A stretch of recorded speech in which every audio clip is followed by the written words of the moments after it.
tentang Ranu Kelaka. Ranu Kelaka ini kalau secara geologi istilahnya adalah mar. Mar itu adalah kubangan besar yang timbul akibat erupsi gunung api, dalam hal ini Gunung Lemongan. Di sekitar Gunung Lemongan itu ada sekitar 24 mar dari total 60 bekas erupsi Gunung Lemongan yang terjadi entah berapa ribu tahun yang lalu ya. Dari 24 mar itu yang terisi air itu ada 13 yang oleh orang lokal kemudian diistilahkan dengan ranu atau bahasa Indonesianya telaga. Dari 13 ranu itu yang masuk di Kabupaten Lumajang itu ada 7, kemudian sisanya itu masuk di Kabupaten Probolinggo, tepatnya di Kecamatan Tiris. Bedanya ranu dengan danau, kalau danau seperti Danau Toba, Danau Poso, itu karena kedalamannya bisa mencapai 1000 meter lebih, maka mata airnya itu berasal dari bawah, dari dasar danau. Sementara ranu, mata airnya berasal dari ekosistem yang ada di atasnya.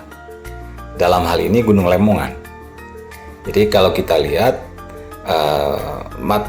mata air yang mengisi Ranu Kelaka, Ranu Pakis, Ranu Bedali dan lain-lain itu berada di pinggir-pinggirnya.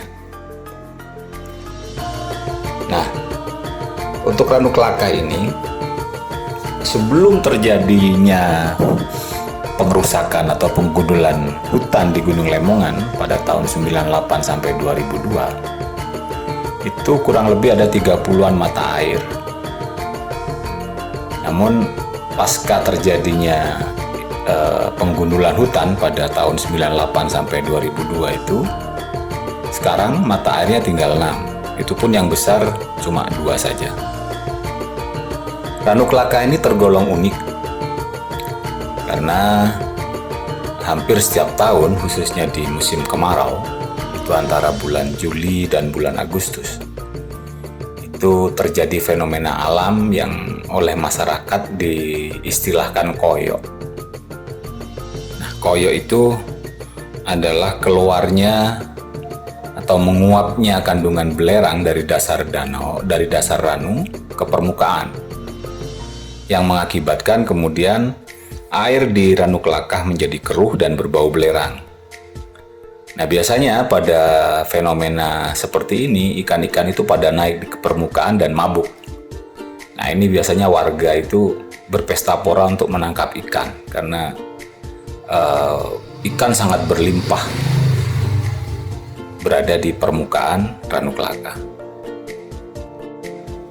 Banyak masyarakat yang mengasumsikan ranu-ranu ini ibarat mobil itu berfungsi sebagai radiator bagi Gunung Lemongan.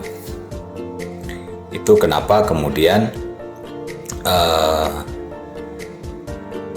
Gunung Lemongan tercatat sampai hari ini itu kurang lebih 117 tahun kurang lebih tidak terjadi aktivitas erupsi. Pada zaman kolonial, Ranu Kelaka ini namanya Ranu Lemongan, dan itu masih bisa dilihat di peta-peta zaman Belanda. Dan ini rupanya pada zaman itu menjadi ikon untuk Lumajang wilayah utara, karena dulu Kecamatan Kelaka, Kecamatan Kedung Jajang saat ini itu kalau di administrasi di zaman kolonial itu istilahnya distrik Ranu Lemongan, yang wilayahnya meliputi Kecamatan Ranuyoso, Kecamatan Kelaka, Kecamatan Kedung Jajang, Randu Agung, yang sekarang itu dulu pada zaman kolonial namanya distrik Ranu Lemongan, dan pada pasca kemerdekaan kemudian berubah nama-nama itu.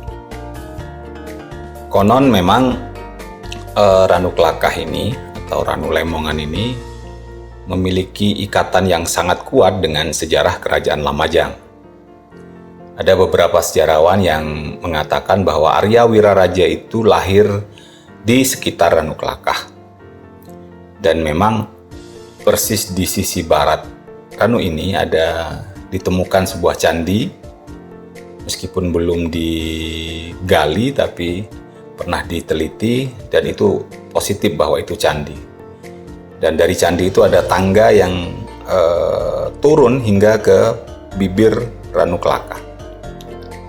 Artinya kawasan ini pada zaman kerajaan Lamajang itu memang memiliki kekhususan sehingga dipilih menjadi tempat yang istimewa pada zaman itu. Dan konon juga ketika kerajaan Lamajang diserang oleh pasukan Gajah Mada yang waktu itu dipimpin oleh Patih Nambi, pasukan Nambi larinya ke arah Ranu Kelaka dan Gunung Lemongan.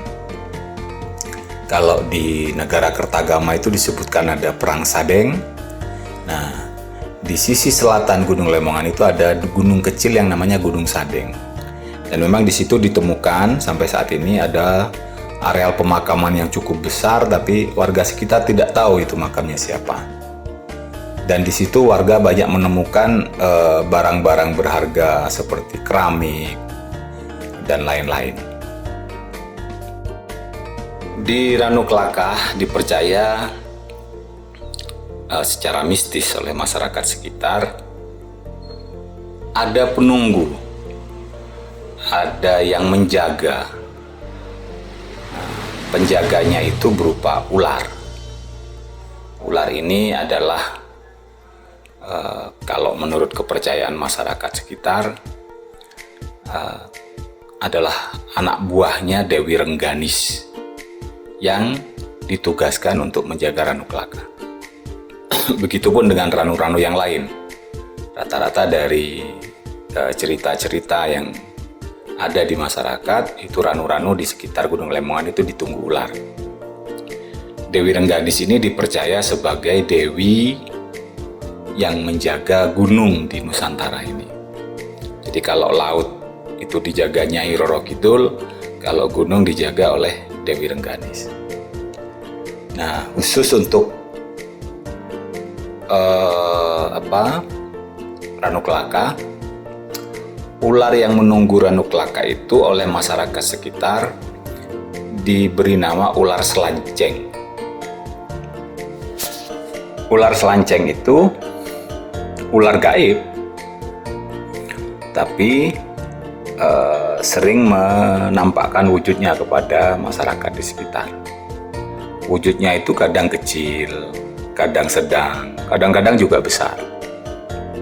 Yang membedakan ular selanceng ini dengan ular-ular yang lain, di kepalanya itu ada tanda seperti huruf V dan berwarna emas. Itu kalau kepercayaan nelayan yang ada di Ranu Kelaka. Kalau saat mereka mencari ikan kemudian dirakitnya ada ular selanceng, itu mereka senang karena pertanda akan mendapat tangkapan ikan yang banyak. Makanya masyarakat sekitar tidak mau mengganggu, tidak berani mengganggu. Konon pada tahun 99 ular ini pernah menampakkan wujudnya. Itu kepalanya di sisi tepi barat Ranu Kelaka, kemudian ekornya di tepi timur Ranu Kelaka. Dan waktu itu disaksikan oleh orang banyak. Bahkan sampai dipegang, dielus gitu-gitu. Itu menurut cerita dari beberapa tokoh masyarakat di Ranu Kelaka. Saya tidak tahu sendiri. Nah, dulu ular selanceng ini konon suka memangsa warga sekitar. Sampai suatu saat Syekh Maulana Ishaq dalam perjalanannya untuk syiar Islam itu sampai di Ranu Kelaka dan mengetahui kejadian tersebut. Lalu Syekh Maulana Ishaq itu berdoa di pinggir Ranu Kelaka itu sambil melarung sesajen di Ranuklakah dan menanam pohon. Kalau sekarang itu di sisi utaranya jembatan. Nah, sejak saat itu kemudian ular selanceng ini tidak pernah lagi mengganggu warga sekitar. Bahkan sebaliknya, ular ini dipercaya sering membantu masyarakat. Kejadian pada waktu Syekh Maulana Ishaq ini kemudian menjadi adat istiadat yang berlangsung sampai hari ini. Jadi setiap tahun masyarakat di sekitar Ranuklakah itu istilahnya selamatan, melarung sesaji, berdoa, mengaji bersama-sama, kemudian menanam pohon. Itu yang dulu pada tahun 2018 sempat ramai karena acara larung sesaji itu kemudian dikemas dalam kegiatan Maulid Hijrah, karena memang waktu itu bersama dengan bulan Maulid yang sempat kemudian warga disesatkan oleh MUI. Tapi tidak bisa ini karena masyarakat memang tahu sendiri bahwa ular selanceng itu betul-betul ada dan ritual itu sudah terjadi turun-temurun. Ini terlepas dari urusan syariat. Ini bukan syariat, ini adalah budaya yang berkembang di masyarakat. Kalau secara syariat, masyarakat di sekitar Ranuklakah mayoritas beragama Islam. Mereka sholat, mereka juga puasa, yang haji juga banyak.